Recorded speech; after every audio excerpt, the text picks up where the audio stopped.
Assalamualaikum warahmatullahi wabarakatuh. Bismillahirrahmanirrahim. Alhamdulillah wa syukurillah dalam moderator dan ketua LTI serta para bapak ibu dosen senior. Ini saya agak ragu apa bisa. Yang pertama karena usia saya sudah menjelang 80, sehingga seringkali antara apa yang dipikirkan dan diucapkan itu seringkali selenco. Saya kadang-kadang juga protes pada diri sendiri, mengapa begitu. Tapi akhirnya ya sudah diterima padanya karena sakitnya begitu. Bila juga pada yang barangkali tidak nyambung gitu ya, antara yang saya ucapkan sebelumnya dengan yang kemudian jadi maklumi aja gitu. Maka tadi ketika Mas moderator mengatakan islamisasi, saya lagi juga jawab apa pasti enggak sih. Lalu saya buka WA dari panitia, bener ya saya.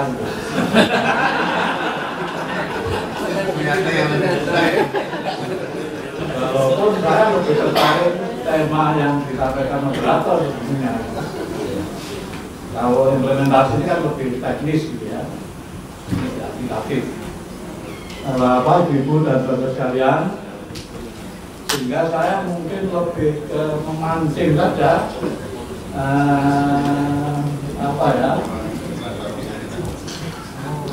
sikap Bapak Ibu terhadap beberapa persoalan yang tadi sudah disebut. Kebetulan saya termasuk orang yang nggak cocok dengan terma islamisasi itu. Karena menurut saya islamisasi itu nggak ada yang diislamkan orangnya, bukan ilmunya, karena ilmunya itu netral. Ilmu itu kan berkaitan dengan konseptualisasi realitas itu ciptaan Tuhan. Jadi ilmu yang benar itu Islam, tidak ada yang lain. Walaupun mungkin tidak mengaku Islam, tapi ini kan alam semesta ini diciptakan sebagai sunatullah. Nah, kalau tidak mengikuti sunatullah mesti berantakan. Nah, persoalannya sekarang bagaimana mereka yang berilmu tetapi tidak mendeklar bahwa dirinya muslim, itu jadi problem kita semua.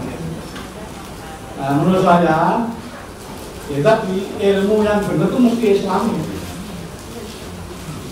Walaupun mungkin di antara beberapa agak kurang cocok gitu ya, tapi kan itu ditunjukkan oleh penelitian dosen-dosen sistem itu yang sudah lama ya, tentang bangsa-bangsa yang Islami. Nah, ternyata dalam hasil penelitiannya itu yang Islam itu justru bangsa-bangsa yang tidak mendeklar bahwa itu bangsa Islami. Bahkan mungkin secara faktawi mungkin kita anggap bangsa dan negara itu tanda kutip anti Islam. Tapi justru itu yang Islami. Apa itu Islam itu? Ya dia bersih, sehat, demokratis, tidak korupsi, gitu. Itu nilai-nilai substansi Islam. Kalau ketua LTI itu berapa itu? Kemampuan ketua itu gitu. Nah, persoalannya sekarang adalah seberapa kita memahami nilai-nilai hakiki. Kadang-kadang kita sering berdebat tentang bentuk fisiknya, tapi sesungguhnya secara substantif itu sama. Nah, itu merespon yang tadi disampaikan oleh moderator tentang substansi sains. Nah, Bapak, Ibu dan saudara sekalian, karena ini dosen-dosen senior sebagian besar ya, tentu sudah pernah membaca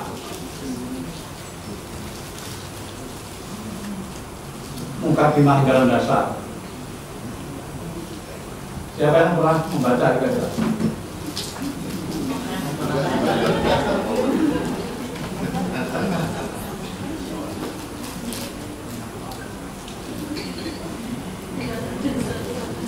Siapa yang pernah membaca kebagian Muhammadiyah? Jadi karena nggak ngaku aja gitu ya.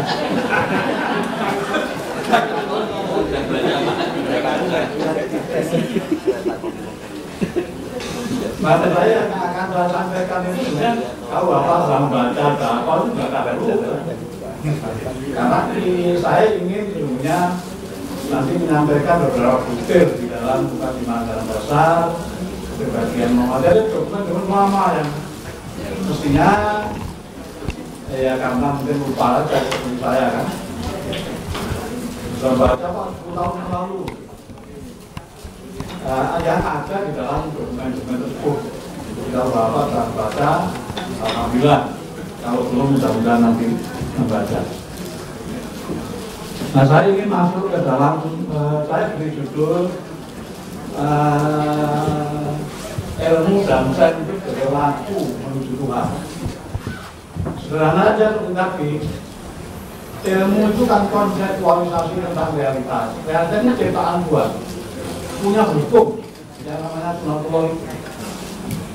Nah, kalau kita kemudian memahami realitas itu, berarti kan kita memahami tindakan Tuhan. Nah, cuma kadang-kadang apa ya, intensitas kita dalam memahami realitas itu tidak dikonekkan dengan kehadiran Tuhan. Dan tinggal dilanjutkan aja.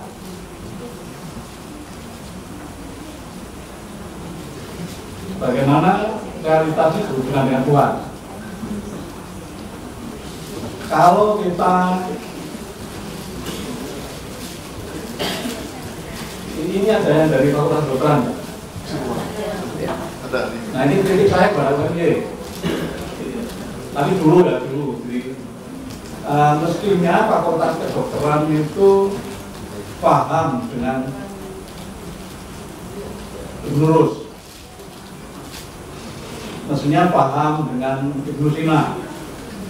Itu kan banyak dokter itu. Dulu ya, saya sekarang nggak tahu.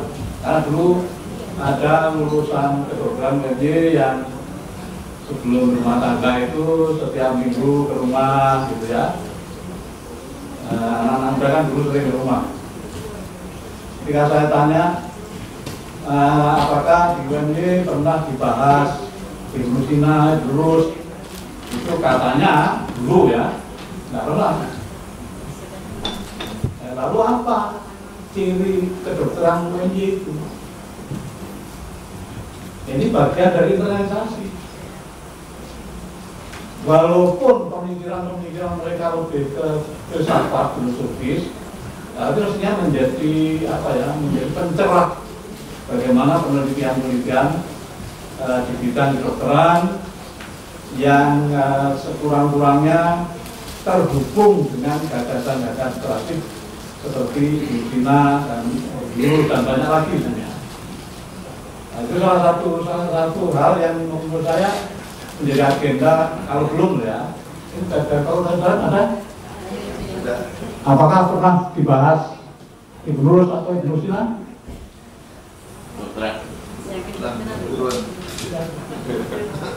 Kalau membahasnya langsung enggak kok. Belum ada pembahasan bersalah. Nah, mungkin saya usul sekurang-kurangnya mahasiswa Fakultas Kedokteran itu kenal, sekurang-kurangnya kenal dengan Ibnu Sina, dengan Ibnu Rus.